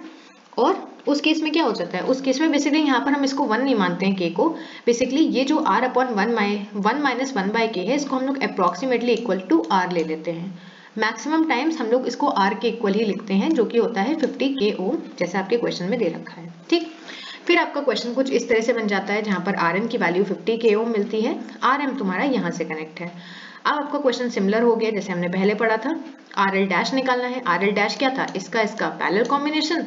फिर जैसे मैंने पहले बताया था कि आपको पूरा H पैरामीटर यहाँ पर सॉल्व करना है। इनपुट पे KVL लगाओगे, करंट गेन निकालोगे, वोल्टेज गेन निकालोगे, IL रखोगे, IB रखोगे, वही ये कॉमन एमिटर का क्वेश्चन है, पूरा सिमिलर जैसे था वैसे आपको यहाँ पर कर लेना है। ठीक, एक चीज और, जैसे यहाँ पर Rm हमने निकाला 50/1 + 111 मतलब k की वैल्यू आपको मिल गई, तो यहाँ से आपने सॉल्व किया और Rn लगभग 50 k दे रखा है, तो उस केस में आप क्या करना, उस केस में इन दोनों को पैरेलल सॉल्व कर लेना जैसे हम लोग आउटपुट रेजिस्टेंस में कर रहे थे। ठीक है, तो ये चीज यहाँ पर ध्यान में रखना, ये चीज यहाँ पर इंपॉर्टेंट है। ठीक है, तो ये तो नीचे वाला तो पार्ट पूरा वही है, डिफरेंस बस हमारे यहीं पर आ जाता है कि हमें कहाँ पर RL निकालना है, Rm, और कहाँ पर हमें Rn निकालना है। ठीक है, तो ये चीज मेरी पूरी थी। एक चीज और, हमने करंट गेन निकाल लिया, ये हमें मिल गया। हमने इनपुट रेजिस्टेंस निकाल लिया अपने यहाँ पर KVL लगा के, हमने वोल्टेज गेन निकाल दिया। ठीक है, और हमने यहाँ पर R को बेसिकली सॉल्व कर दिया, R/1 - k जैसे हम यहाँ पर ऊपर कर रहे थे। ठीक, तो इस तरीके से यहाँ पर मेरा पूरा क्वेश्चन सॉल्व हो जाता है। ये वैल्यू आप लोग कर लेना, जैसे मैंने ऊपर बताई थी आउटपुट रेजिस्टेंस में कि ये वैल्यू Rm वाली वैल्यू और ये 5 किलो ओम जो हमें क्वेश्चन में दे रखा था, ये दोनों पैरेलल में आएंगे, इनको सॉल्व कर लेना। ये तुम्हें ऐसे सर्किट मिलेगा, क्योंकि वही चीज जो मैंने आउटपुट में बताई थी कि ये शॉर्ट सर्किट है, तो ये दोनों पैरेलल में आ जाएंगे, ये दोनों पैरेलल में आ गए। ये आपका HIE ऐसे ही रहेगा एज इट इज, फिर इसको सॉल्व कर लोगे और R0 इनफाइनाइट आ जाएगा। लेकिन क्योंकि क्वेश्चन में H0 कनेक्टेड है, इसीलिए ये R0 इनफाइनाइट नहीं आएगा, इसकी वैल्यू 1/H0 ही आएगी जैसे हमने ऊपर किया। तो मुझे पता है कि थोड़ा सा कॉम्प्लिकेटेड है, थोड़ी सी टफ यूनिट है यूनिट 1, लेकिन आप लोग बार बार इसको प्रैक्टिस करते रहोगे तो आप लोग को आ जाएगा। इसी तरह से मेरी यूनिट 1 खत्म होती है। All the very best.